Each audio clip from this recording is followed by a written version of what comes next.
Elle fait croire à ses parents qu'elle va à l'église pour prier, mais en réalité, elle sort pour aller en boîte de nuit avec un inconnu, sans savoir que ce dernier est un ritualiste. Histoire vraie. L'affaire se passe. Je ne donne pas le nom du pays, sinon les Béninois vont encore me déranger.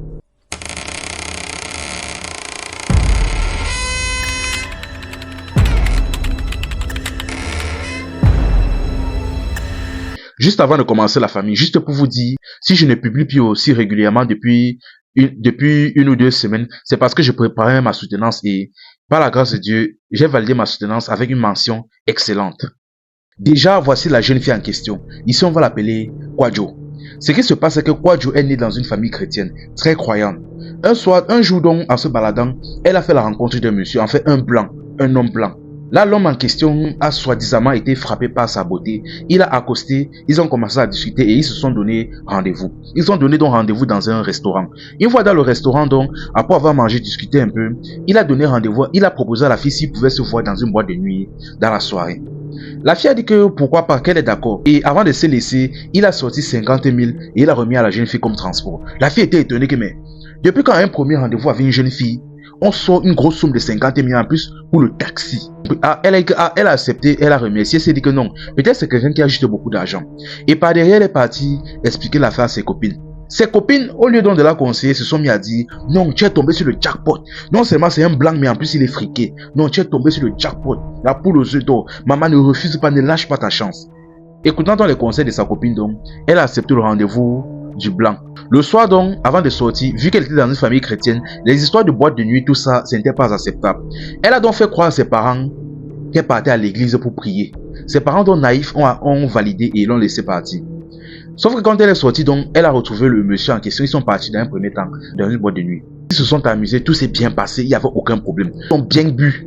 Ils ont bien bu. Sauf qu'à un moment donné dans la soirée, le monsieur dit à la jeune fille, bon, là ça devient ennuyeux, et si on changeait un peu de boîte? Elle a dit que oui, pourquoi pas, il n'y a pas de problème. Elle a dit, suis-moi. Il a dit, suis-moi. Il a mené la jeune fille dans une voiture, une grande voiture avec des vitres fumées. Ce qui déjà à première vue l'a étonnée. Quand elle est entrée, elle a vu plusieurs jeunes filles à l'intérieur, au moins une trentaine. Et les jeunes filles, vu la manière dont elles étaient habillées, elle a compris que c'était des vendeuses de cocolico, des pimentières, comment disaient les Ivoiriens, des djanjou. Je ne peux pas dire le terme à cause de l'algorithme TikTok. Quand elle est entrée à l'intérieur, elle a vu les jeunes filles, elle a été étonnée. Mais bref, ils ont commencé à conduire, à se déplacer. La voiture a roulé. À un moment donné, la jeune fille se rend compte qu'il roule depuis presque 1 heure. Ça continue de rouler, jusqu'à ce qu'elle constate même qu'ils sont en train de sortir de la ville. Jusqu'à un moment donné, ils ne voient plus que la brousse. Là, elle commence à parler à une des filles là que mais on part où comme ça? Comment ça se fait que depuis plus d'une heure, on ne fait que rouler, je ne sais pas. Là, la fille a dit que ah, c'est comment? On t'amène où il y a le luxe et toi, tu te plains, je ne sais pas. Et toi, tu commences à faire le... Maman, reste tranquille. Elle a dit que ah, ok, elle est restée tranquille. Ils ont roulé jusqu'à un moment donné. Ils sont arrivés vers une grande maison là. Une grande villa. Il y a une sorte de propriété privée. Là, toutes les filles sont descendues, elles sont entrées à l'intérieur. Elles ont fait des gardes du corps et des chiens, et des chiens, des bergers, des chiens littéralement importés à l'intérieur. Là, on les a fait entrer dans la maison jusqu'à une pièce. Une fois dans la pièce, donc, on est venu leur donner des vêtements, des sortes de robes blanches avec des crucifixes rouges dessus. On a demandé aux jeunes filles de porter. Les jeunes filles ont commencé à porter, sauf qu'on est arrivé vers la jeune fille, elle a dit non, attends, c'est quoi ça? Elle a dit mais elle regarde une des jeunes filles, mais c'est quoi ça? Comment on lui donne une robe blanche avec des crucifixes ça? Et la fille a dit que je ne sais pas, peut-être c'est pour le thème de la soirée. Elle dit que ah, thème de la soirée. Elle dit que non. Les histoires, moi je ne porte pas ça, c'est trop bizarre.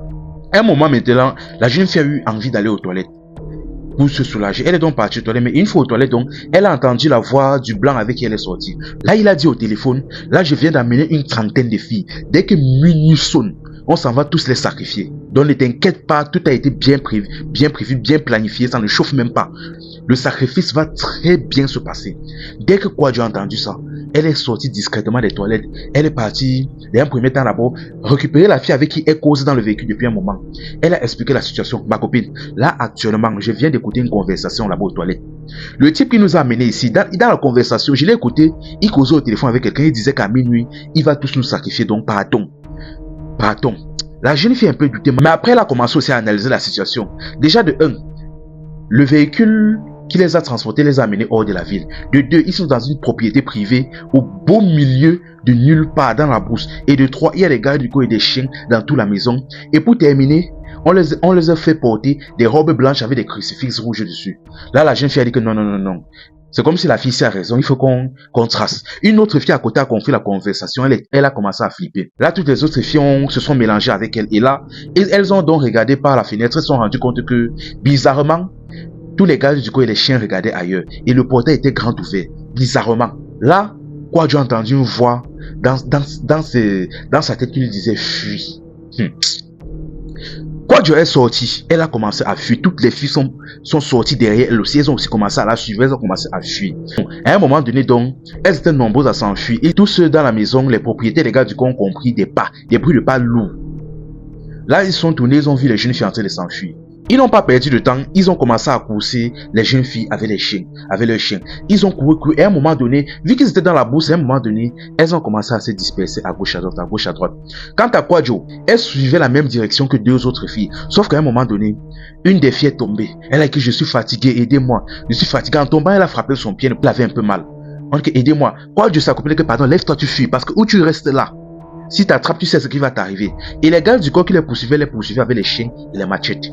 Elle dit que pardon, je ne veux pas courir, je suis fatigué. Elle dit que Mako, si tu restes là, il vient t'attraper, tu es fini. Lève-toi, suis fort si tu fuis.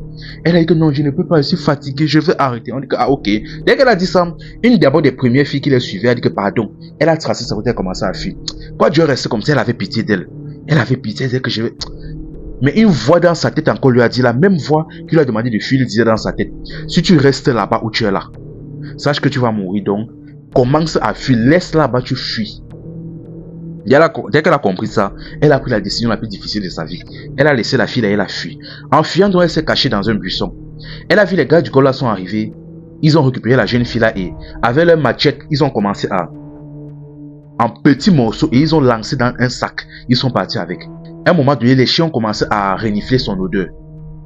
Là, elle a entendu toujours la même voix dans sa tête qui lui disait « Retire tous tes vêtements, tu jettes loin de toi. » Elle n'a même pas discuté, elle a retiré tous les vêtements qui étaient sur elle, elle a jeté.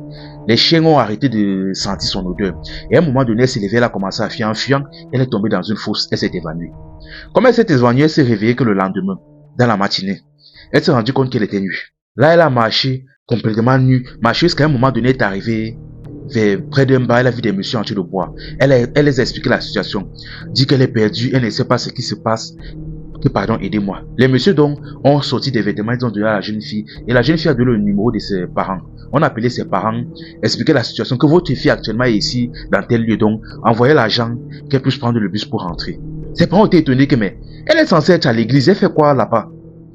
On dit que pardon, envoyez seulement l'argent, elle prend le bus et rentre. Chose dit, chose est faite. Tout s'est passé rapidement. Elle a pris le bus et elle est rentrée. Une fois qu'elle est rentrée, elle a commencé à expliquer la situation à ses parents. Ses parents étaient choqués à un niveau.